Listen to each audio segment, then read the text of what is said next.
Miller. A very good morning to you and welcome to the show. Morning, and thanks for having me, Julie. Okay, so as CEO of Save the Children, I understand that quite a number of schools under your banner as well. Devastating, to say the least, that a whole host of schools have been really badly damaged in KZN. Mm. Mopping up operations underway, but how does that impact and challenge your organization? Thanks, Julie. Those are very pertinent questions. You know, we've lost so much learning already due to COVID-19. You've probably seen the NITS-CRAM report from last week. We see that the number of school dropouts over the past year has tripled. Sure. We are now at over 750,000 children who were in school in 2019 who simply are not there right now. We know that we've lost a terrific amount of learning because for most children in this country, the online, the remote learning was not working at all. So for us to see the devastation that we've now seen in KwaZulu-Natal, and it's early days, we expect it to get worse. We know over the past year across the country, about 1,700 schools have been vandalized in some or other way. Right now, with the latest rioting, we know about 35 schools for sure, and that's through Natosa, and that's just in 2 districts in KwaZulu-Natal. 9 of those schools are supported by Save the Children.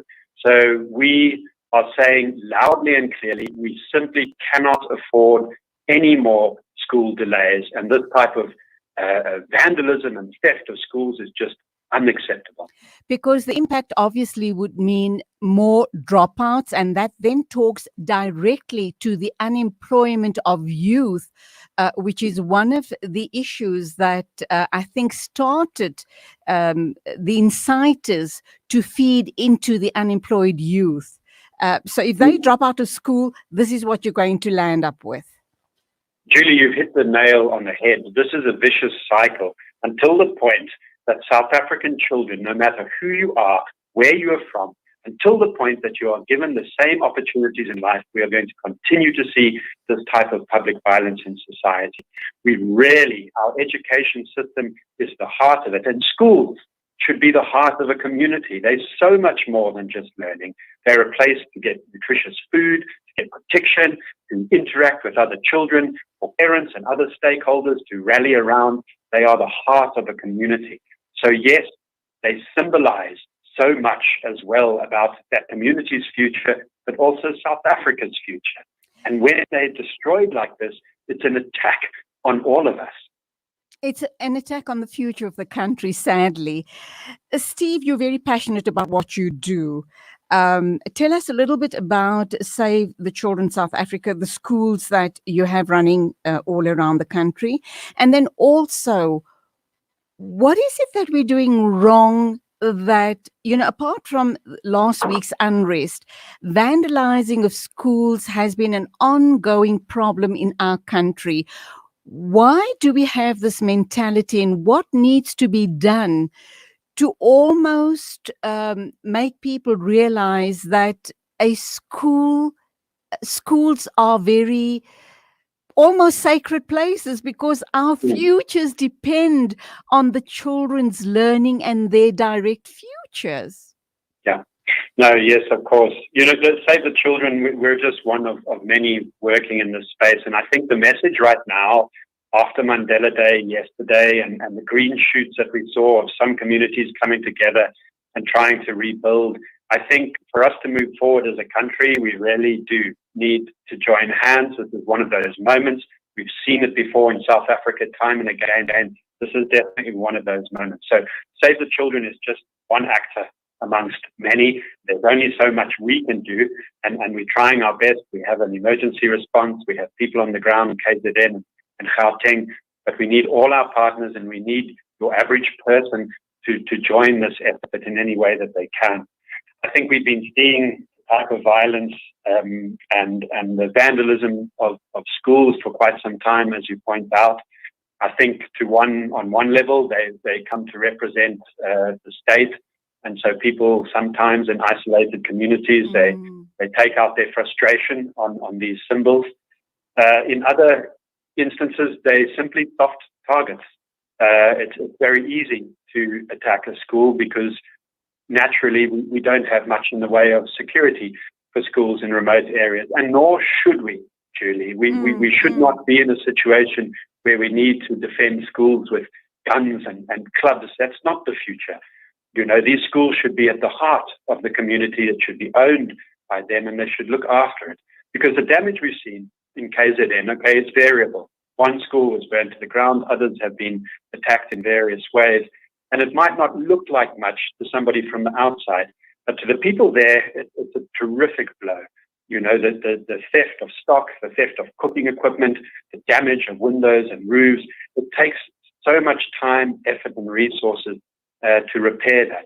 In one instance, one of the schools that was attacked was a special needs school. And now these take a lot of time to get set up in a remote community. So, and they do actually have equipment that's quite valuable. So those type of instances will take a long time to repair. How do we move forward as a community, and how do we assist Save the Children South Africa? And how do we start making people realize the value and the importance of protecting our schools and our futures, our children's future? There's a way to do this, and it's having child-centered development. Children have to be at the center of everything that we do, and there's ways to do this. For example, under Nelson Mandela, we had an Office for the Rights of the Child that was housed in the presidency, and this allowed him to mainstream children's issues throughout government and all the decisions that were taken. We do not have that anymore, and so we, as well as UNICEF and a number of other organizations, are calling strongly for having this ORC, as we call it, back in the presidency, putting children's matters right at the heart, getting the investment, making those really tough calls, those tough decisions, the trade-offs, because our fiscus is under tremendous pressure. Like really, putting children at the center is the only way for us to do this. Okay, we are in the middle of a pandemic right now. You have indicated that lots of schools have closed and online learning is happening, etc. X amount of schools have been razed to the ground or vandalized. So there's a lot of rebuilding that has to happen. Where are you now as far as this whole story is concerned? So we've been living through this pandemic like everybody else, and as an organization, we've been able to shift the way we operate so that we can largely work remotely during these periods of extreme lockdown.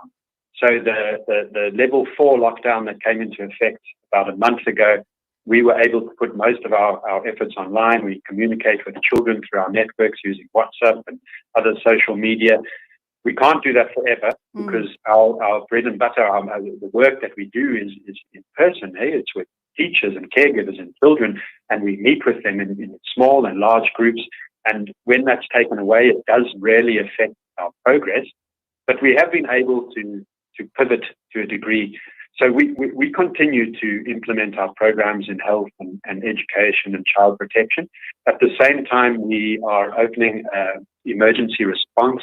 We discovered last year, and I think it's a really good thing, in South Africa, at least for us, cash vouchers. So we started providing cash support directly to families that are somehow outside of the government safety net.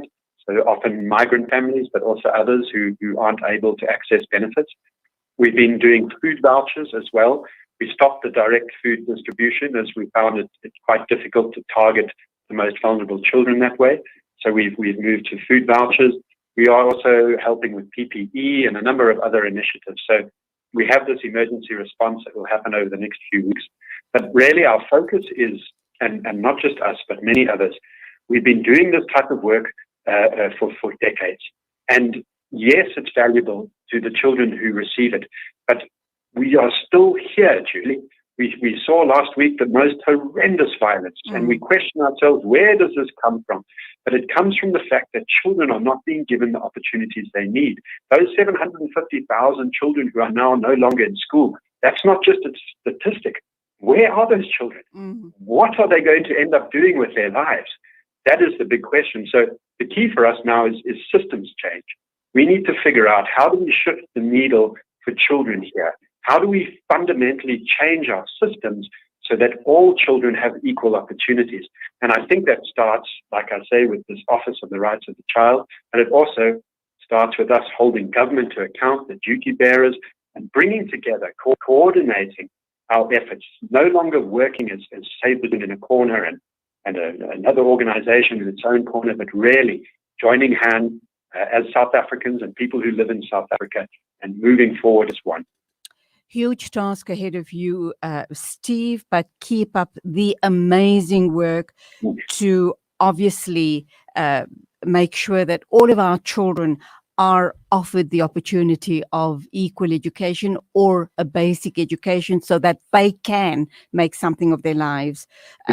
Keep up the great work, and may Save the Children always be around to hold our children's hand through their learning, their lives, obviously their school lives, so that they can make something out of their lives going forward. Thank you so very much. Thank you, Julie. I appreciate it, and I really like your show. Good luck. Thank you indeed. Have a great day and stay safe.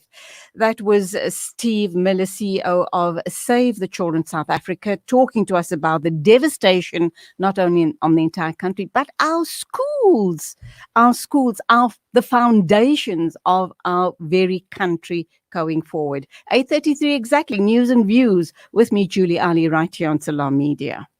What makes Randery Jewelers the optimum place for your memorable gift? Is it our range of exclusive, high-end, luxurious jewellery? Or is it our master craftsmanship of all your bespoke jewellery needs? We believe it's because at Randery Jewelers, we know just how to make your special moments last forever. Whether it's for a wedding, anniversary, or just a simple gift to show your love, trust Randery Jewelers to make it special. www.randeryjewelers.com. Make your moments last forever with Randery Jewelers, the family name you can trust. Penny Appeal Love Palestine campaign. Let us stand in solidarity and create an awareness of the plight of the people of Palestine. Support our initiative in providing medical assistance and food security. Donate towards our urgent appeal with your zakat, sadaqah or lillah. Visit our website www.pennyappeal.org.za or call 031 1100 573. Penny Appeal Love Palestine. Penny Appeal. Small change, big difference. Shimmer, sparkle, captivate. Nothing less than a masterpiece. Droplets of gold inspires precious design. Platinum bursts with intricate freshness, and every pure diamond becomes more than just a girl's best friend. Voda Gold Gem Jewelers, where timeless dreams become a reality. Come to